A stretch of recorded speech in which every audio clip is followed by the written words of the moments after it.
And we have Jim Mars joining us to get into the whole Norway situation. We'll also get into the economy with author and researcher Jim Mars. Then coming up in the last hour, Alan Watt is going to join us on a host of issues. I've been trying to get to this since Sunday and have never covered it. I've made a few comments on it, but it's something that needs to be discussed in great detail. And I'm going to do that with Alan Watt, a subject we haven't really discussed with Alan, but I know he's a great researcher, so he'll be fully informed on it and give us his own unique perspective on things. But I'm talking about a science fiction term because we're now not living in science fiction. We're living in the science present of super science. And here's a headline: existence of God particle to be decided by next year. The problem is CERN now won't release findings that it finds to be politically incorrect, is the problem. Like, it had to be leaked that they confirmed in tests that indeed there is solar radiation coming in that forms the cloud nuclei, and that it's not human activity. Human activity doesn't even cover 1 percentage point of it. It's almost entirely different particles from the sun. I don't need the CERN scientists to tell me that.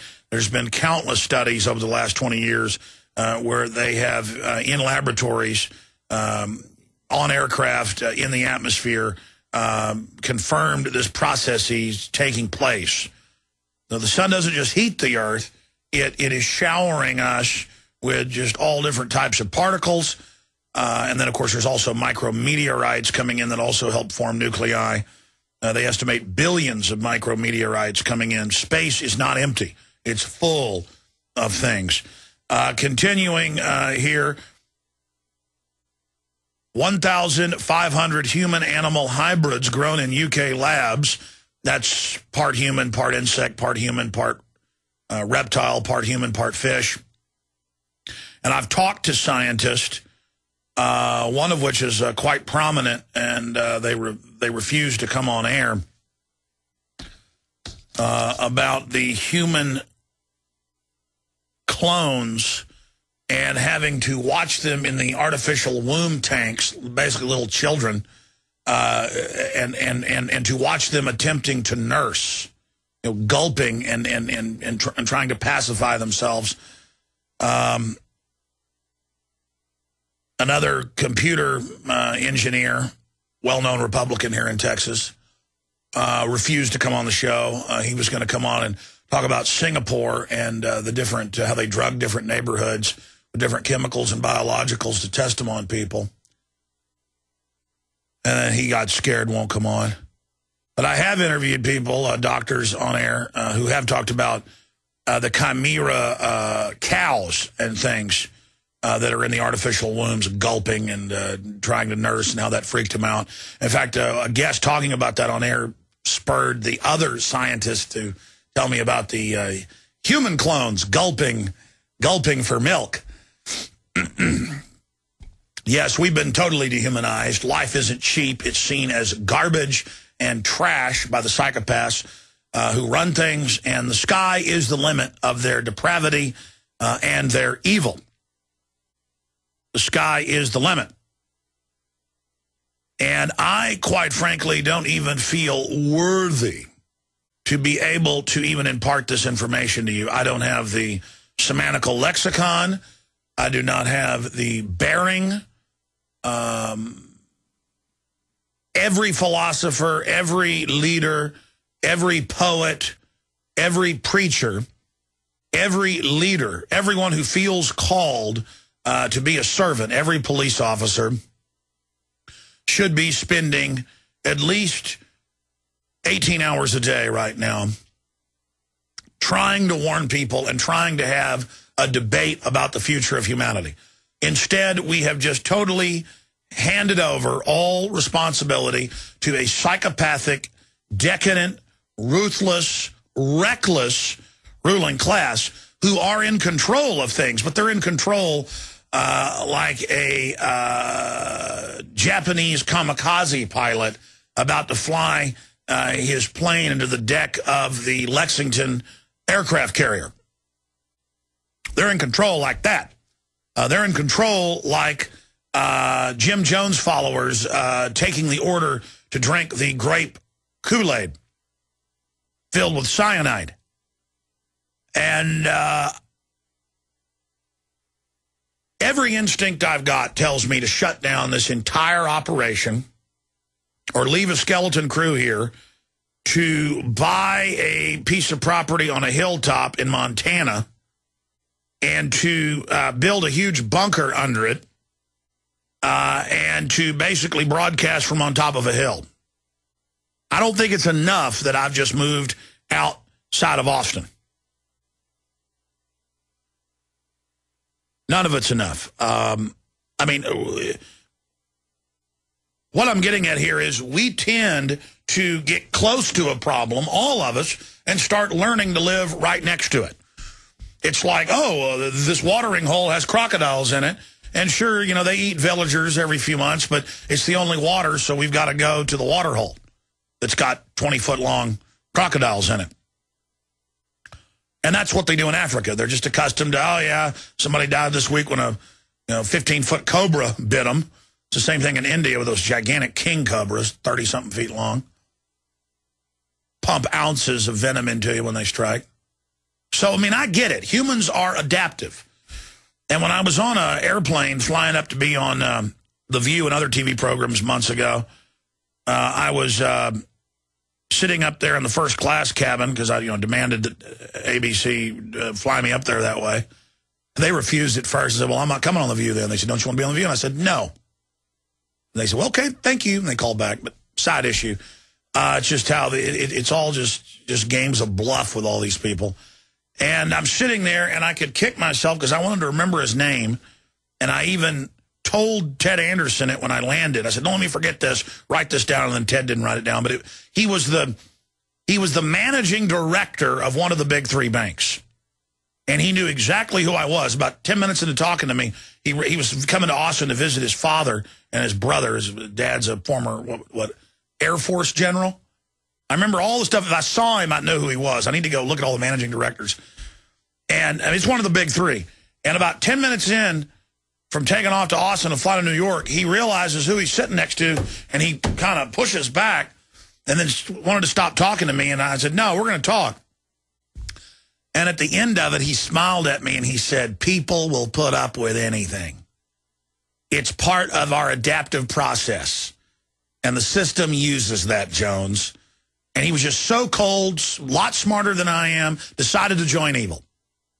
That's how these guys are, And he had the perfect banker out, the perfect suit and the perfect black trench coat when he got up. He'd been on a 3-hour flight, got up, looked absolutely perfect, posture, everything. And he was just evil. I mean, his eyes were just burning with Machiavellian wickedness. And, here I am, this kind of country bumpkin stock, talking to him and trying to get info out of him. And at the end, he just looks at me and he goes, people will muddle through anything. They're adaptive. And the system uses that against them. And it's true. I mean, look, I would tell you 15 years ago about human clones. And they kill them, supposedly, before they reach term. And so it's an abortion, so it's okay. And they've gotten women to sign on to have the clones grown in them. They grow them in cows is their favorite. And, of course, the humanoid is made part cow, so it doesn't have rights. But it's a human. It's less than 1/10 of 1% in the clones they admit. It's less than 1/10 of 1% cow. And that's done, they claim, so it isn't rejected in the womb. And that's part of it. But they brag. The good part is this is not a human now. This is a new creature and it has no rights. Can you imagine what the globalists are doing? Can you imagine the power trips they're on, the fact that they're 30 years at least ahead of what we know about? 15 years ago, they admitted that, well, what'd they say, 5 years before? So that'd be 20 years ago. The BBC, 20 years ago, they had human clones.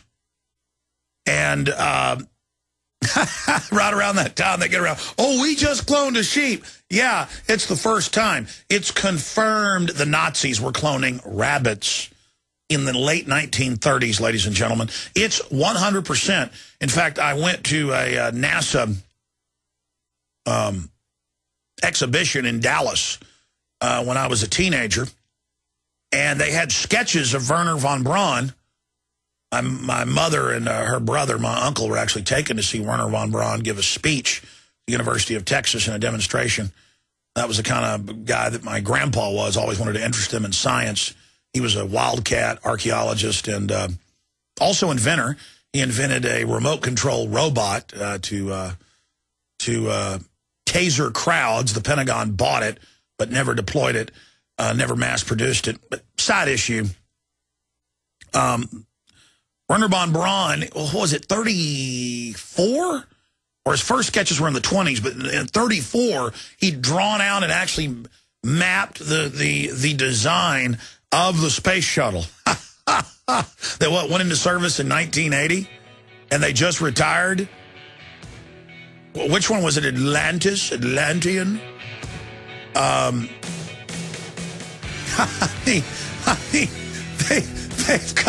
They've got part reptile, part human creatures.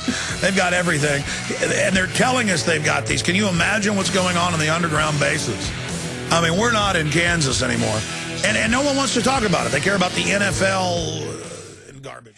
Look, Obama is terrorizing the public just like Henry Paulson did 3 years ago with Bush saying total collapse, martial law if you don't give the bankers unlimited trillions. And it's the same thing now. A U.S. president is supposed to reassure the public and buoy confidence if they're a real president. And that's not what he did. He went out there as a front man for the bankers to terrorize the public.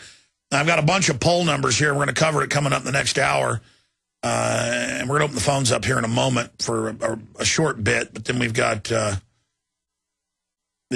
Jim Mars coming on. But I can't do justice to talking about what Obama did last night in just a few minutes. So we're going to cover that in the second hour. But at the end of the day, in laboratories in Tokyo, Japan, Costa Rica, the United States, all of these places, they play games like, oh, we care about babies and their DNA and their stem cells.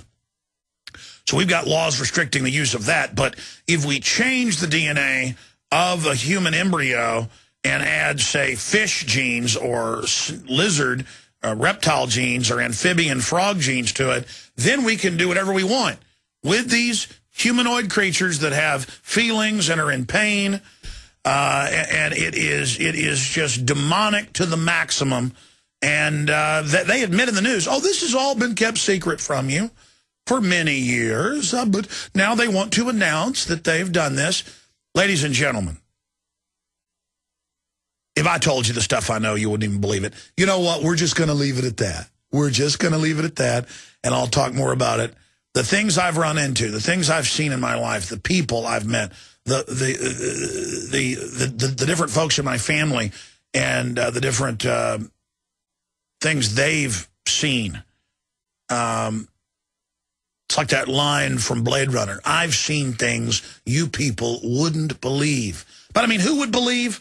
I saw comments that I'm lying about the 150 plus that they're admitting, just in England, of part animal, part human clones.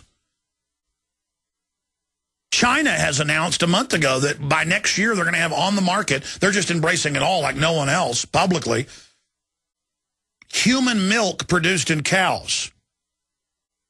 Do you have any idea the ramifications of that?